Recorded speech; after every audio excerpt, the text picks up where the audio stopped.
उपनिषद ग्रंथ क्या है, इनकी रचना क्यों की गई, इनमें क्या क्या प्रावधान है और उपनिषद का नाम उपनिषद क्यों पड़ा या इनका अर्थ क्या होता है।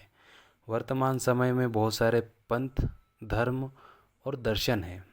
क्या सच में उपनिषद उनके आधार हैं? आइए देखते हैं।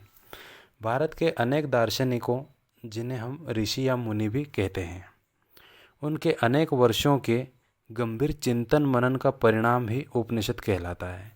उन्होंने जो चिंतन किया, जो मनन किया या जो उन्होंने अपने एकांत में विचार किए और उन विचारों के आधार पर जो ज्ञान प्राप्त हुआ, वही ज्ञान उपनिषदों में हमें मिलता है। उपनिषद शब्द की यदि उत्पत्ति की बात करें तो इसका उप प्लस नि प्लस शब्द से रूप में मानी जाती है।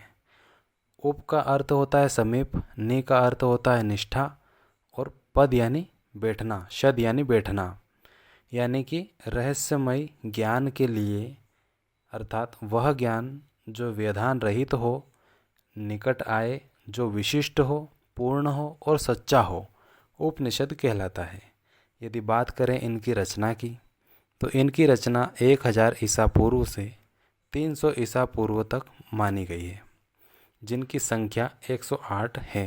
प्रत्येक वेद के लिए अलग अलग उपनिषद ग्रंथों की रचना की गई है। जैसे ऋग्वेद के लिए 10 उपनिषद, यजुर्वेद में शुक्ल यजुर्वेद के लिए 19, कृष्ण यजुर्वेद के लिए 32 और सामवेद के लिए 16, वहीं अथर्ववेद के लिए 31 उपनिषदों की रचना की गई है। इन्हें वेदांत भी कहा जाता है। वेदांत कहने का मुख्य कारण ये है क्योंकि यह वैदिक जो ग्रंथ हैं उनकी अंतिम रचना है। वैदिक ग्रंथ श्रुति जिन्हें हम कहते हैं, उनकी अंतिम रचना है। ये मुख्यतः ज्ञान मार्गी रचनाएं हैं। हम भक्ति मार्ग यदि देखते हैं तो उसमें ज्ञान मार्गी शाखा के कवियों को देखते हैं, एक भक्ति मार्गी, एक ज्ञान मार्गी। ज्ञान मार्गी शाखा में हम देखते हैं जैसे कबीर आते हैं, उनमें हमारे रविदास आते हैं जो कि तर्क की बातें करते हैं। वहीं उनके जो तर्क का जो आधार है, वह आधार अर्थात उपनिषद ही माना गया है, या हम ऐसा कह सकते हैं, क्योंकि उपनिषद ने ही सबसे पहले तर्क करने की विद्या बताई है कि तर्क कैसे करना चाहिए या तर्क क्यों होना चाहिए। ब्रह्मा ज्ञान के प्रति या ब्रह्मा के प्रति जो विश्वास है उसको आगे चलकर किस तरह से बताया गया है।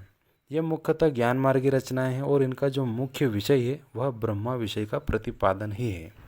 सर्वाधिक प्राचीनता का जो 12 उपनिषद माने गए हैं, इनमें भी जिन 10 उपनिषदों पर शंकराचार्य ने भाष्य लिखा, भाष्य अर्थात टिप्पणियाँ होती थी, लिखा, उन्हें ज़्यादा प्रामाणिक माना जाता है। जैसे कि नाम यदि हम देखें तो केन, कंठ, मांडुक्य, बृहदारण्यक, कौशितकी, तैत्तरीय, ऐत्रेय उपनिषद, छांदोग्य उपनिषद, श्वेताश्वर उपनिषद या मुंडकोपनिषद। मुंडकोपनिषद जो है, इससे हमारा एक भारत का जो वाक्य है, राष्ट्रीय वाक्य सत्यमेव जयते, यह भी लिया गया है। प्रश्न उपनिषद, मैत्रायणी उपनिषद आदि उपनिषद हैं। विश्व के कई पंथ, दर्शन और धर्मों की जो उत्पत्ति है वह उपनिषदों से ही मानी जाती है। हम यदि बौद्ध और जैन को पढ़ते हैं तो कहीं ना कहीं हमें देखने को मिलता है कि उन्होंने सबसे पहले जो शिक्षा प्राप्त की थी वह उपनिषदों से ही की थी, और उनकी शिक्षा में बहुत सारे जो सिद्धांत हैं उनका आधार भी उपनिषद ही है। उपनिषद में आत्मा, परमात्मा एवं संसार के संदर्भ में प्रचलित दार्शनिक विचारों का संग्रह मिलता है। अर्थात यदि हम देखें गौतम बुद्ध, या हम देखें महावीर स्वामी, या हम देखें कबीर को, तो इनके जो विचार हैं वो आत्मा, परमात्मा और संसार के संदर्भ में ही है, और इनके विचार अर्थात दार्शनिक विचार ही हैं। तो उनका जो आधार है वह उपनिषद ही मान सकते हैं हम। ये वैदिक साहित्यों के अंतिम भाग हैं। उपनिषदों ने जिस निष्काम कर्म और भक्ति मार्ग का दर्शन दिया, उसका विकास श्रीमद् भगवद गीता में भी मिलता है। या ये कह सकते हैं कि जो श्रीमद् भगवद गीता में जो कर्म फल की बात कही गई है, जैसे कर्मण्यवादिका ही रस्ते माँ फलेषु कदाचन, ये जो श्लोक है, इसका जो मुख्य आधार है वह भी उपनिषद ही है। और इस आधार जो उपनिषद में जो चीज़ संक्षिप्त थी उसका जो विवरण था, या ये कहें कि जिसका जो विस्तार था, वह हमें गीता में देखने को या भगवत गीता में देखने को मिलता है। भारत का राष्ट्रीय आदर्श वाक्य जैसे हमने देखा सत्यमेव जयते, यह भी यहीं से लिया गया है, मुंडकोपनिषद से। नचिकेता यम का जो संवाद है वह कठोपनिषद से लिया गया है, उसमें हमें देखने को मिलता है। उपनिषदों के विषय में कई भारतीय और विदेशी विद्वानों के विचार मिलते हैं, जिनमें यदि हम देखें तो स्वामी विवेकानंद जी कहते हैं कि मैं उपनिषदों को पढ़ता हूँ तो मेरे आंसू निकलते हैं, यह कितना महान ज्ञान है। वहीं रविंद्रनाथ ठाकुर कहते हैं, चक्षु संपन्न व्यक्ति देखोगे कि भारत का ब्रह्मा ज्ञान समस्त पृथ्वी का धर्म बनने लगा है। वहीं सर्वपल्ली राधाकृष्णन कहते हैं कि उपनिषदों को जो भी मूल संस्कृत में पढ़ता है वह मानव आत्मा और परमात्मा परम सत्य के गुहा और पवित्र संबंधों को उजागर करने वाले बहुत से उद्गारों के उत्कर्ष काव्य और प्रबल सम्मोहन से मुग्ध हो जाता है और उनमें बहने लगता है।